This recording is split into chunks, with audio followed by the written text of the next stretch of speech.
Sean todos muy bienvenidos y bienvenidas a Digamos Placilla, un espacio para conversar sobre comunidad, cultura e identidad local a partir de los y las protagonistas del territorio.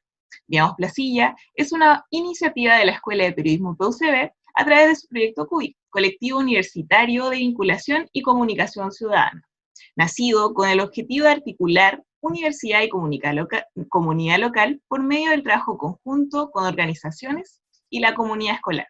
Mi nombre es Andrea Pereira, estudiante de Periodismo PUCB y voluntaria del proyecto CUBIC, y hoy conductora de Digamos Placilla, la voz de tu comunidad. En esta oportunidad me encuentro acompañada en la conducción con Katina Díaz, estudiante de la Escuela Intercultural Laguna Verde. Hola, Katina. Hola, soy Katina Díaz Jara, estudiante de octavo año básico de la Escuela Laguna Verde. Y este capítulo llamado El derecho al ocio en cuarentena, escucharemos la voz de Pablo Fuenzalida, cofundador de la ONG Moviendo. Bienvenido, Pablo. Hola, ¿cómo están? Buenas tardes. Para partir, nos gustaría saber qué es el derecho al ocio. Bueno, esa es la pregunta más complicada de todas las preguntas, ¿no? Es como preguntar cuál es el corazón de lo que hacemos. Nosotros obviamente tenemos una postura y es la que nosotros trabajamos, y nosotros creemos que el derecho al ocio tiene que ver con toda práctica asociada a la libertad y al disfrute principalmente, ¿no? Toda acción disfrutada, toda acción en libertad responde a una expresión del ocio. Además, nosotros creemos que esa expresión debería ser un derecho porque todos deberíamos tener acceso a esta posibilidad de desarrollarnos libremente en aquellas cosas que nos interesan, pero que además también produzcan disfrute para la vida de las personas. Es súper sabido la sociedad en la que nos encontramos hoy día, donde el disfrute, hoy día un poquito menos, pero quizá hace un tiempo atrás el disfrute era casi como visto como un pecado, ¿no? Como vas a disfrutar la vida si la vida es para otras cosas. Bueno, nosotros vamos ahí con esta postura un poco a contracorriente de eso, que está súper instaurado en nuestra sociedad y creemos que eso es importante. Además, también creo que hay dos cosas importantes de rescatar de nuestra postura sobre el derecho al ocio o sobre la práctica del ocio, es que para nosotros es muy importante que esa práctica del ocio sea en un encuentro, no sea con un otro o con un otra.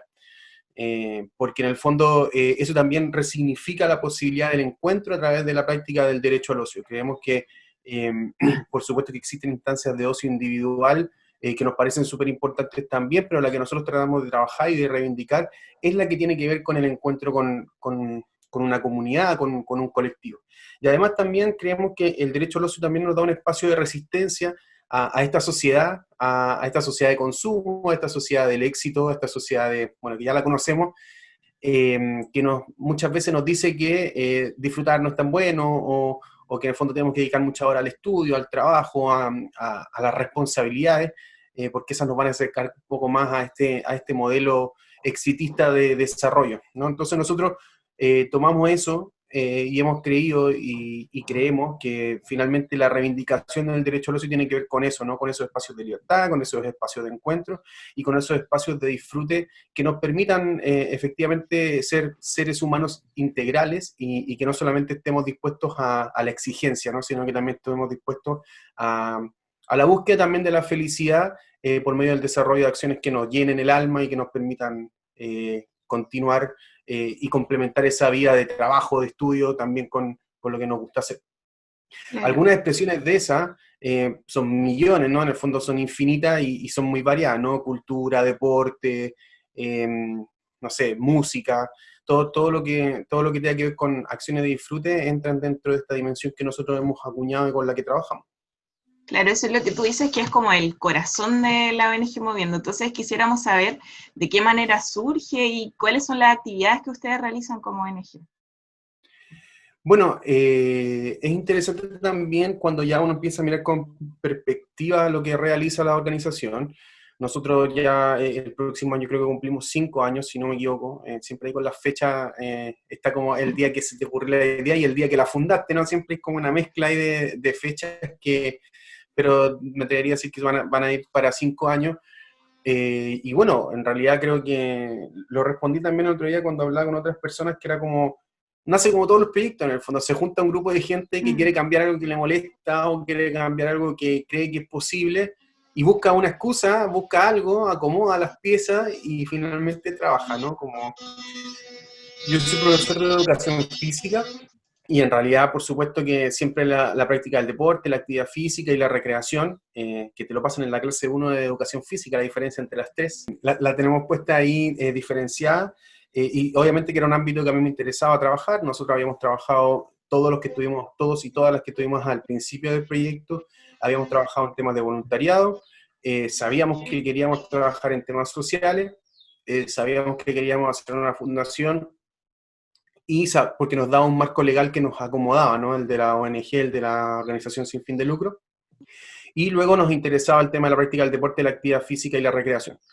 Luego de eso, obviamente, las organizaciones se van puliendo, van aprendiendo de sí mismas, y en el fondo así es como un día, yo siempre lo cuento así porque fue bastante así como lo estoy contando, no es como para la historia, ¿no? Para enriquecer la historia. Un día llegó María Paz y dijo, bueno, ¿sabes qué? Aquí está el tema del derecho al ocio, yo estuve leyendo de esto y, bueno, me parece que esto calza dentro de lo que nosotros queremos hacer. Y ahí vino otro proceso de entender nosotros mismos eso, porque en el fondo obviamente una cosa es que tú quieras insertar esta nueva temática dentro y hacerla encajar a la fuerza, o hacer que encaje porque tiene que encajar, ¿no? Porque en el fondo es así. Y bueno, fue así como fuimos avanzando en eso. Todas las organizaciones como la nuestra tienen una parte práctica, que es la acción, tienen una parte que es más teórica, que tiene que ver con la idea, y también tiene que ver con la incidencia, ¿no? Cómo tú pones un tema sobre la mesa para que ese tema que está sobre la mesa pueda ser discutido y pueda escalar, por así decirlo, ¿no? No es secreto que las organizaciones buscamos que nuestras temáticas estén sobre la mesa para que podamos hacerlas visibles, ¿no? Entonces, en ese sentido, así fue avanzando la organización, con idas y vueltas, de ese equipo fundador que ya solo queda María Paz y yo. Han habido distintas personas que se han ido sumando, y en eso nosotros hemos ido tratando de siempre apegarnos como a lo que queremos hacer y no a lo que hay que hacer, ¿no? Porque en el fondo imagínate que nosotros estamos reivindicando el derecho al ocio en una organización que está en contra, o no sé si en contra, pero en el fondo defiende otros derechos que lo que defiende la sociedad del consumo, y nosotros vamos y empezamos a generar dinero y hacer un montón de cosas y como a contrapelo, ¿no? Obvio que la organización necesita dinero, obvio que la organización necesita movilizarse, porque si no es imposible, pero claro, ahí hay que buscar esos matices. ¿Y qué es lo que hacemos nosotros principalmente?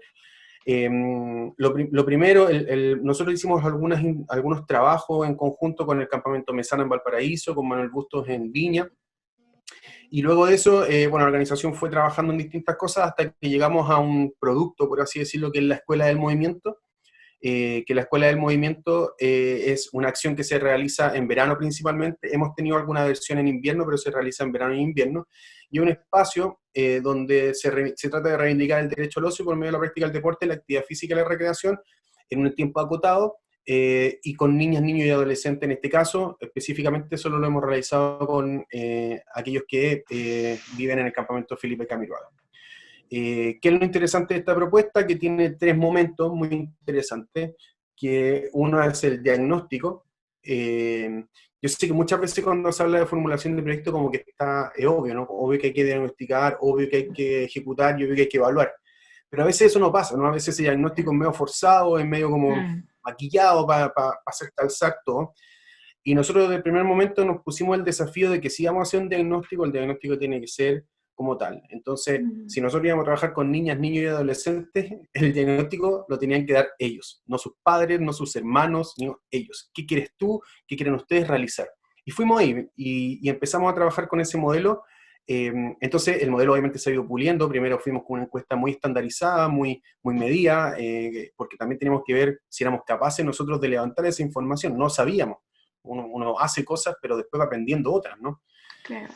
Y ahí logramos hacer ese trabajo de diagnóstico. Entonces se genera el diagnóstico, se genera un programa en base a los intereses de las niñas, niños y adolescentes que participan de este diagnóstico, y luego de eso pasamos a la ejecución, donde nosotros vamos y buscamos a los y las especialistas de las actividades que se quieren realizar para rellenar ese programa. Y además, eso lo cruzamos con lo que nosotros denominamos los ejes valóricos, que eso sí los trabajamos con las madres y los padres. En el fondo les preguntamos, bueno, ¿qué les gustaría a ustedes que sus hijos adquirieran como un valor dentro de esta escuela? Entonces, dentro de todo eso, sale un programa que tiene ejes valóricos, inclusión, qué sé yo, responsabilidad. Un ejemplo, como también para que quede muy como en evidencia lo que nosotros hacemos, nosotros cuando hicimos la primera escuela, hicimos esta encuesta súper estandarizada, sabíamos que el factor fútbol iba a aparecer en alguna parte, no podíamos no ponerlo entre las alternativas, pero sabíamos que iba a estar, ¿no? Era como la única actividad que sabíamos que iba a estar, sí o sí.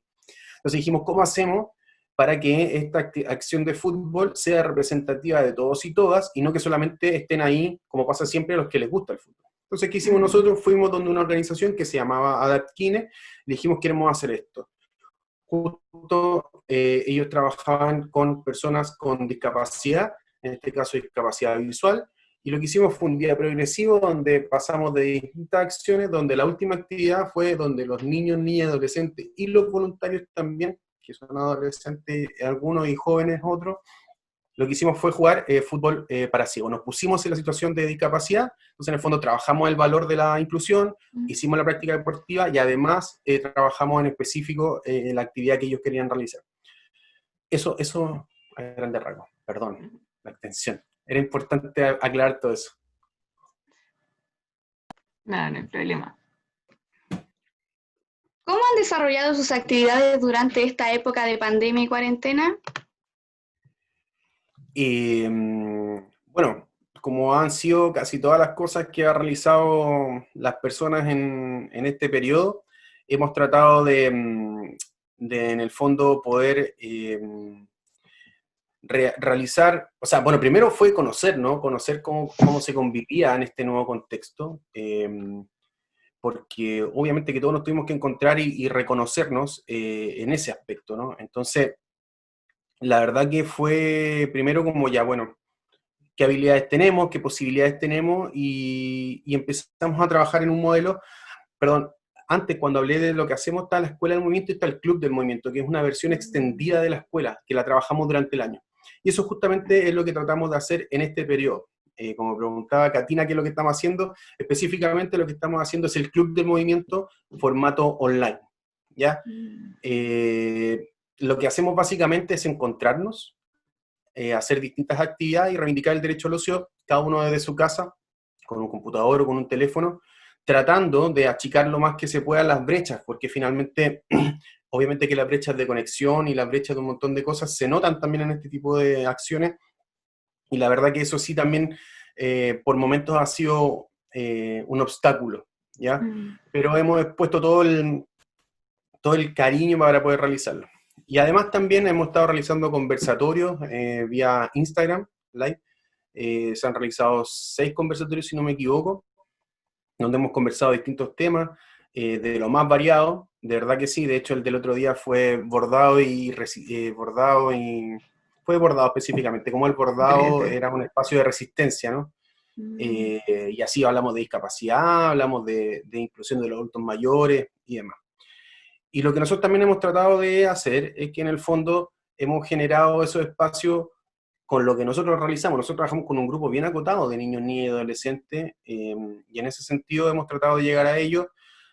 No voy a negar que no ha sido fácil, no ha sido fácil porque obviamente lo que decía antes, pues a veces esas brechas se notan también en este tipo de cosas. Entonces, vamos aprendiendo y cuando vamos aprendiendo vamos haciendo los ajustes para hacerlo mejor. Es básicamente eso. Como, creo que también el tema de la mejora constante, que de repente yo también estudié los temas de innovación y son temas como súper, que a mí no me gustan mucho porque en el fondo como que te alejan, ¿no? Como la mejora constante, que eso, bueno, es eso, en el fondo, hacer actividades, darte cuenta para qué está tu actividad y qué ajustes se le pueden realizar. Y no quedarte en el dogma de creer que esa es la actividad y que tiene que empezar y morir así, ¿no? En el fondo, esa puede sufrir cambios porque uno no se las sabe todas. Yo creo que eso es súper importante para el trabajo que nosotros realizamos. Claro, qué importante eso, como que se han ido adaptando a la situación y han logrado como sacar estrategias para poder igual seguir en contacto con quienes participan de la ONG. Y ahora yo te pregunto, ¿qué consejos puedes dar desde la ONG para generar espacios de ocio y de recreación en estos tiempos como tan difíciles, ya sea para niños, niñas, adolescentes, adultos mayores, como en general? O sea, yo primero creo que primero voy a hacer como una reflexión más personal, que yo creo que cuando nosotros nos sometemos a este tipo de cosas o cuando pasan este tipo de acontecimientos únicos en la sociedad, nos damos cuenta que muchas veces hemos estado, voy a tratar de decirlo de la forma más amigable posible, pero hemos estado viviendo una especie de sensación no totalmente transparente de la vida, ¿no? Como consumiendo demasiado, queriendo consumir más, y finalmente esto nos ha demostrado que con muy poquito somos muy felices, ¿no? Porque si pasamos 5 meses sin ver a nuestra mamá, a nuestra hermana, verla por teléfono ya se vuelve genial, ¿no? Como por lo menos un contacto, ¿no? Al menos un algo. Y de repente esas cosas sencillas para mí son súper importantes en este contexto, esto más allá del derecho al ocio, de la práctica del deporte, lo que sea, creo que tiene que ver con la dimensión humana de entender que a veces queremos vivir más de lo que necesitamos. Entonces, por ahí hay, José Mujica hablaba de eso, ¿no? Como en el fondo, cómo vivir con un poco de renunciamiento, ¿no? Cómo renunciar a ciertas cosas voluntariamente para poder disfrutar de otras, ¿no? Y en el fondo eso no quiere decir que sea una tensión con lo que existe o con las cosas que nos hacen felices y que son más superficiales. Tienen que coexistir, pero también hay cosas que están en lo cotidiano que son muy importantes. También, y ahora me enfoco directamente como la respuesta, nosotros en la ONG hemos subido algunas actividades a nuestras redes, también linkeándolo con la pregunta anterior, también lo que nosotros hicimos en un principio fue empezar a mandarle actividades a las niñas, niños y adolescentes de manualidades, de un montón de cosas, se las mandábamos para que las realizaran. Y después empezamos a hacer el club en vivo. Entonces, esa información está en nuestras redes sociales, nosotros la hemos subido, y son acciones súper simples, porque yo te puedo asegurar que mucha gente en este periodo volvió a jugar al bachillerato. Nosotros jugamos bachillerato un día en el club con los niños y las niñas, y en el fondo el bachillerato no es más que una hoja y un lápiz, no necesitan nada más. Y bueno, y mucha rapidez eh, pero, pero a nivel general apelaría como a la sencillez, como a volver a lo básico. Y Claro. luego de eso, como yo creo que hay que identificar cuáles son tus intereses, ¿no? Hay muchos intereses que estaban medio congelados con esta vida que llevamos acelerada y que se han despertado en esta pandemia. ¿Cuánta gente se puso a cocinar? ¿Cuánta gente aprendió un instrumento? Y finalmente son espacios de ocio que estaban ahí, pues detenidos, a la merced del trabajo, del estudio y del poco tiempo que nos quedaba.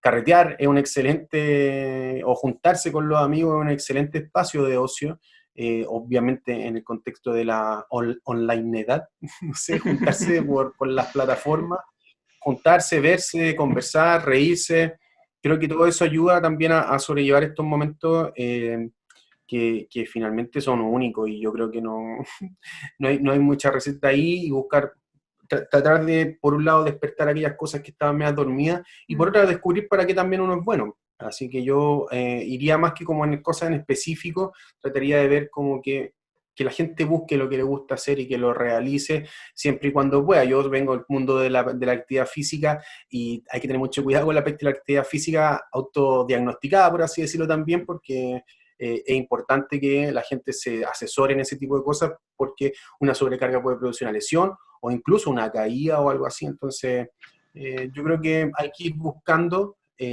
los equilibrios entre lo que puedo hacer y lo que quiero hacer, y tratar de armar algo ahí en lo personal, juegos de mesa, juntas con amigos, deporte, qué sé yo. Vuelve el fútbol ahora, la gente que le gusta el fútbol vuelve el fútbol. Sí, es verdad. Esa gente que le gusta el fútbol, no sé quién es. ¿Qué importancia crees que tiene el voluntariado en estos espacios sociales? Bueno,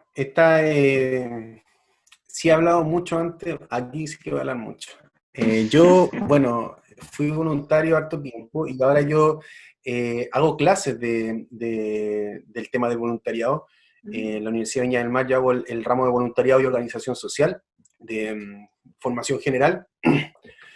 Y ahí lo importante para mí del voluntariado, y que se cruza con el tema del ocio, es que es esencialmente una acción libre, ¿no? Es una acción libre en la cual yo decido involucrarme en un espacio en particular para tratar de soslayar, mejorar, cambiar aquello que encuentro que podría estar mejor. ¿ya? Y eso tiene que ver derechamente con la dimensión de la participación y de la ciudadanía. Cómo en el fondo me transformo en un ciudadano, en una ciudadana que se hace cargo de aquellas problemáticas que una organización no se puede hacer cargo, que el Estado no se puede hacer cargo, y en el fondo trato de poner mis energías en eso, ¿no? Mis conocimientos, mis experiencias anteriores, y trato desde ese lugar armarme como voluntario, como voluntaria para participar de estos espacios. Creo que es muy importante en la dimensión de la ciudadanía y de la participación en este contexto actual en el que se encuentra el país, ¿no? En el fondo, donde la participación hoy en día se vuelve fundamental, porque si no participamos, estamos perdiendo la oportunidad de generar, de llegar a consenso y de que la voz de cada uno y de cada una pueda ser escuchado. Eso no quiere decir que yo, porque me someta a un espacio y yo exponga mi opinión, quiere decir que esa opinión se tiene que transformar en una propuesta. No, esa opinión se somete al pleno con otras opiniones, y dentro de todas esas opiniones sale una propuesta. Eso te enseña el voluntariado, en el fondo, a tomar decisiones rápido, a tomar decisiones en el momento, a hacerte cargo de esas decisiones, y que algunas van a ser buenas, que algunas van a ser malas, pero finalmente te hace saber que dentro de eso estás ejerciendo tu rol ciudadano, tu rol de ciudadano-ciudadana, tu rol de participación. Y yo creo que mientras más temprano adquieras esa herramienta, mucho mejor, ¿no? Creo que en el fondo esa formación integral se va a desarrollar más rápido y se va a desarrollar mejor. Y en nuestro contexto puntual, para nosotros, y yo siempre lo he creído así, el voluntariado finalmente es lo que moviliza organizaciones como la nuestra. O sea, nosotros sin voluntarios, Moviendo no existía, así de simple. Todos somos voluntarios en Moviendo. Hoy día Moviendo nos genera empleo, nos genera puestos de trabajo. Aspiramos que algún día sí lo haga, pero somos todos voluntarios y son todas voluntarias. Y aquí estamos, pues 5 años después, seguimos haciendo las cosas, sacamos las cosas a pulso muchas veces, pero con la voluntad de todas esas personas que están involucradas o que han estado involucradas en el proceso anterior. Los dirigentes del campamento trabajan voluntariamente, las dirigentes principalmente, porque son casi todas mujeres, del campamento trabajan voluntariamente. Entonces, yo creo que esas 3 cosas para mí son muy importantes, como la expresión de la libertad, como ejercer tu libertad en la acción, no solamente quedarte en el librito, ¿no? Ya leí que esto está mal, pero bueno, está mal, listo, no se puede hacer nada, ¿no? Está mal, ¿qué hacemos? Ese es el voluntario, esa es la esencia del voluntario. Esto me molesta, ¿qué hago? ¿Qué se puede hacer? Ya, pucha, no se puede hacer nada, no, algo se puede hacer. El voluntario siempre va a encontrar una forma de hacer las cosas. Y yo creo que finalmente el voluntariado puede ser transformado en una acción central en la sociedad, y que muchas veces está reducido a acciones como muy puntuales, ¿no? Y lo quiero decir sin caricaturizarlo, porque me dedico a esto, ya lo digo porque en serio, muchas veces el voluntariado se reduce a llevar dinero cuando hay una campaña, o se reduce a, no sé, nosotros trabajamos en techo, al levantamiento de una casa en un sector particular, y no es eso. El voluntariado tiene que ver con lo anterior, esa construcción de esa casa, ese ir a dejar el dinero, ese ayuda a una persona en situación de calle, es un proceso anterior a la acción. La acción es lo último que se realiza, no es al revés. No es la acción y después la reflexión, es la reflexión y después la acción, porque ¿cómo yo llego a hacer esa acción? Porque algo me molestó, porque algo que yo vi y encontré que no estaba bien, y ahí llegué sin conocimiento, que es lo entretenido del voluntario. Nosotros en el voluntariado nuestro tenemos 3 profesores de educación física, el resto periodismo, educación básica, derecho, medicina, porque el voluntario no tiene que tener necesariamente un conocimiento previo, pero sí es importante que se instruya cuando está en cada lugar, ¿no? Y en el fondo fuera conociendo eso. Entonces, para mí, el voluntario esencialmente tiene que ver con eso, tiene que ver con esa acción, pero sobre todo tiene que ver con el hecho de esta mentalidad inquieta que la transforma en una acción, ¿no? Como, ya, me molestó, ¿cómo acciono? Eso creo principalmente. Bueno, Pablo, muchas gracias por haber conversado con nosotras. Le agradecemos a la ONG Moviendo. Gracias a ustedes por la invitación, de verdad que me gustó mucho la conversación, y bueno, cuando necesiten cualquier cosa ahí estamos disponibles. Y bueno, desde ya también, yo conozco el proyecto hace mucho tiempo, obviamente, y me parece excelente lo que realizan, me parece, de verdad que me parece una acción muy innovadora, ya que está tan de moda, ¿no? Pero esta innovación de verdad, porque habla de procesos. Así que, no, cuando quieran, nosotros disponibles, nosotros y nosotras disponibles, y gracias por el espacio, sobre todo gracias por el espacio, porque siempre hablar de esto ayuda como a saber que algo estamos haciendo bien. Gracias. Sí, muchas gracias. ¿Redes sociales para que los sigan? En Facebook y en Instagram, ONG Moviendo. Y Bien, la página genial. web, moviendochile.cl. Moviendochile.cl. Súper, muchas gracias a Moviendo. También queremos agradecer a la Escuela Intercultural de Laguna Verde y a Katina por participar en este capítulo, que ha sido muy especial, muy provechoso. Y también queremos agradecer a todo el Proyecto CUBIC, al equipo del Proyecto CUBIC que hace posible esta iniciativa. Nos encontramos en un próximo capítulo de Vivíamos Placilla, la voz de tu comunidad. ¡Chao!